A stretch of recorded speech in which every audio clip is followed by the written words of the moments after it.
시청자 여러분 안녕하십니까? 아나운서 전지혜입니다. 오늘 저희 스튜디오에 제22대 국회의원 선거 국민의힘 남양주 병지역 조광한 예비후보자님 모셨습니다. 안녕하세요. 예, 안녕하세요. 22대 국회의원 선거 남양주시 병 국민의힘 예비후보 조광한입니다. 전 남양주 시장입니다. 네, 요즘 유권자들 만나시느라고 굉장히 바쁘시게 지내시죠? 예, 그렇습니다. 네. 네. 먼저 지난 2일 한동훈 이제 비대위원장이 구리 전통시장에 방문했는데요. 시민들의 반응이 굉장히 대단했습니다. 국민의힘 추산 인원 약 1,200여 명이 참석했다고 들었는데요. 여기에 함께 방문하셨다고 들었습니다. 현장이 어땠었나요? 두 가지를 특징으로 말씀을 드릴 수가 있는데요. 첫째는 숫자도 많았지만 우선 일단 우리 한동훈 비대위원장님에 대한 열기가 굉장히 했어요. 그러니까 시민 여러분들이 한동훈 위원장님을 대하는 그 열정이 상당히 뜨거웠다. 이렇게 우선 일단 말씀드릴 수 있고요. 두 번째는 우리 한동훈 위원장님께서 시장을 방문하시는 패턴?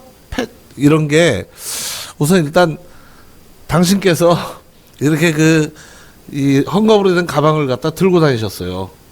그래가지고 물건을 구매하셔가지고 본인이 그 가방에다 헝겊 가방에다 넣으시고 그걸 갖다 끝끝내 들고 다니셨는데 그 끝 부분에 가서는 워낙 이게 많아요. 이게 무겁더라고요. 그리고 사람들이 막 치니까 이제 이게 끈이 끊어질 것 같고 그래서 제가 이제 옆에서 곁에서 이렇게 들어드렸어요. 근데 제가 들어도 무겁더라고요.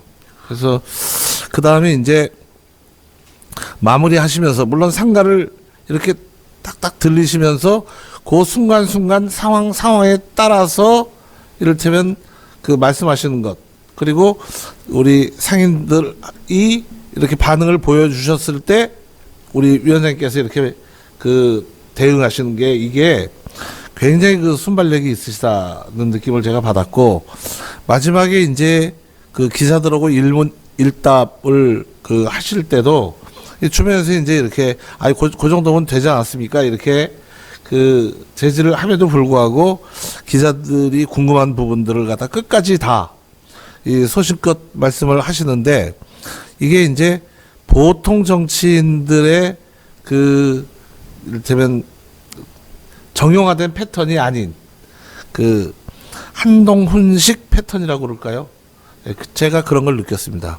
어쨌든 저는 정치를 되게 오래 했잖아요. 저는 90년부터 했으니까 한 33년 했는데 33년 제가 정치를 하면서 봐왔던 많은 이제 스타 플레이어죠. 스타 플레이어에 그래서 참 독특하고 국민 눈높이에 맞추는 참 참신하신 분이다. 저는 이런 느낌을 받았습니다. 국민 눈높이에 맞추는 그런 분이다. 예, 네. 그러니까 굉장히 노력을 하시더라고요. 그러셨군요. 예. 그리고 또 다음 질문으로 넘어가서요. 예비 후보자님께서 이제 남양주시 시장으로 이제 계실 때 남양주시 교통 문제에 굉장히 유남히 관심이 많으셨어요. 예. 네, 그 중에 이제 GTX DEF 신설 노선은 이번에 남양주시를 포함하는 등 이제 추진하신 것들이 성과가 많아 보이는데요. 현재 어떻게 이루어지고 있는지 궁금합니다. 예. 이제 제가 시장 시절에 남양주에 지하철 시대를 열겠다. 이제 시장 후보 시절이었죠. 그렇게 말씀을 드렸을 때 사람들이 귀담아 듣는 사람들이 별로 없었어요. 저 실현 별로 가능하지 않은 공약을 그저 내뱉는구나 하는 그런 반응을 제가 느꼈었는데 결국은 제가 해냈죠. 왜냐하면 남양주는 제가 봤을 때 대한민국 도시 중에 최고의 도시가 될 수 있는 충분한 조건을 가지고 있어요. 면적, 자연환경, 그리고 서울, 특히 이제 우리나라 뭐 경제 중심을 강남이라고 볼 수 있죠. 강남과의 그 직선거리가 가장 그 가까운 도시예요. 그렇기 때문에 잠재적 역량이 무궁무진한데 그동안 남양주가 계속 뒤처져 왔던 이유에 딱 하나가 지하철이 없었던 거예요. 그러니까 지하철 1호선부터 9호선까지 하나도 없었죠. 그렇기 때문에 남양주의 발전은 더뎠고 남양주는 거의 잠에서 깨어나지 못하는 그 잠들어 있는 도시 같은 그런 도시였어요. 제가 남양주를 분석을 했을 때 남양주의 지하철 시대를 열지 않는 한 남양주는 침체의 늪에서 영원히 벗어날 수 없다는 게 제가 가지고 있는 확실한 판단이었고 어떻게 해서든지 지하철 시대를 열겠다는 것이 저의 아주 절체절명의 욕심이자 과제였습니다.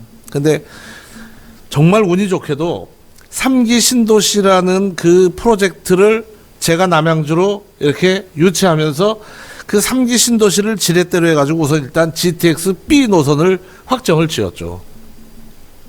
이 GTX는 제가 좀 쉽게 설명을 드리면은 그 기차에서의 KTX라고 보시면 돼요. 우리 옛날에 이제 그 좀 나이 드신 분들은 아시겠지만은 무궁화호도 있었고 새마을호도 있었고 그랬단 말이에요. 그거를 능가하는 게 KTX였거든요. 단시간 내에 빠르게. 그러니까 GTX는 그 초고속 지하철이라고 보시면 되는 거예요. 그러니까 앞 GTX 시대가 대한민국에 열린다는 것은 우리나라에서 시작된다는 것은 앞으로 GTX의 노선을 거치지 않으면 그 도시는 뒤처질 수밖에 없다는 게 그 딱 보면 그 명확한 거죠. 그래서 GTX B 노선 확정 짓고 난 다음에 보조적으로 9호선을 그 3기 신도시에 그 유치했습니다. 9호선을 4호선하고 연결을 했죠. 그리고 8호선도 별내역까지밖에 그 이제 종점이 돼 있는 것을 제가 연장해서 그 4호선하고 연결을 했어요. 그래서 GTX 그 지하철 그 8호선을 4호선으로 연결하고 지하철 9호선도 남양주까지 끌어와서 4호선하고 연결을 갖다가 한 것이죠. 그게 지렛대가 돼서 지금 얼마 전에 대통령께서 그 발표하신 GTX의 DEF 노선이 그 최종적으로 이제 발표가 된 거죠. 공식화된 거죠. 근데 GTX DEF 노선은 제가 시장 시절에 이미 우리 국내의 철도 교통 컨설팅 전문가들과 교수님들이죠. 전문가들 그리고 그 대광이라고 대도시권 광역교통위원회 위원장이에요. 국토부 산하. 그래서 대광이 그리고 국토부 등등 해가지고 이미 밑그림을 다 그려놓았던 것이에요. 그래서 이 수도권은 앞으로 서울, 경기, 춘천, 서울, 경기, 충청 이 지역은 GTX를 중심으로 해서 연결이 되고 우리 그 수도권의 이 국민들이 그 가장 쾌적하고 빠른 교통수단으로 그 생업에 종사할 수 있어야 된다. 이게 국가적 프로젝트예요. 거기에 GTX 6개 노선이잖아요. A, B, C, D, E, F. 그 중에 4개가 전부 남양주를 거치게 되는 거죠. 그러니까 그 GTX 4개, 그 다음에 경의중앙선, 그리고 경춘선, 그 다음에 9호선, 8호선. 이렇게까지 연결이 된 것은 3기 신도시가 굉장히 중요한 지렛대 역할을 한 거라고 봐야 되고, 여기에 더 한다면 남양주의 그 철도 교통이 이제 중심지가 되는데, 남양주 철도 교통 중심지의 명실상부한 마무리는 지금 현재 청량리에서 또는 상봉역에서 갈아타는 경춘선을 갈아타지 않고 그대로 분당선하고 연결을 해서 이제 남양주 시민들이 갈아타지 않고 30분 내로 그 강남구청역까지 갈 수 있는 그 경춘 분당선을 직결 연결하는 이게 철도 교통의 마지막 남은 마무리 숙제예요. 그 외에도 몇 가지 더 있습니다만은 핵심은 그겁니다. 삼기 신도시로 인해서 GTX B 노선이 확정됐고 9호선이 왔고, 그 다음에 그 여파로 8호선이 연장이 됐고 D, E, F가 다 왔다는 것이죠. 네. 제가 시장 시절에 다 해낸 일입니다. 그리고 제가 그때 시장 시절에 그 일을 할 때 저 혼자 열심히 했습니다. 어느 누구 도움도 없었습니다.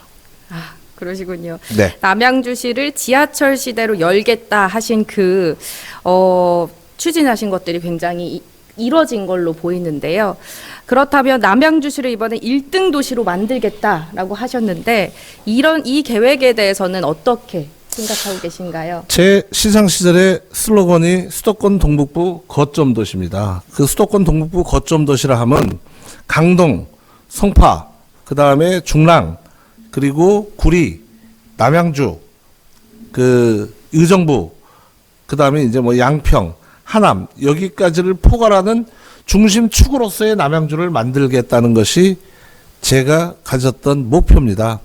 그 목표를 이루기 위해서 지하철 시대를 열었던 것이고, 그 다음에 시민들의 삶의 공간을 확장시켜 드리기 위해서 계곡을 정비하고, 그 다음에 저 흉물스러웠던 목화식장을 철거해서 거기를 이석영 광장으로 만들었고, 또 도서관에 대한 새로운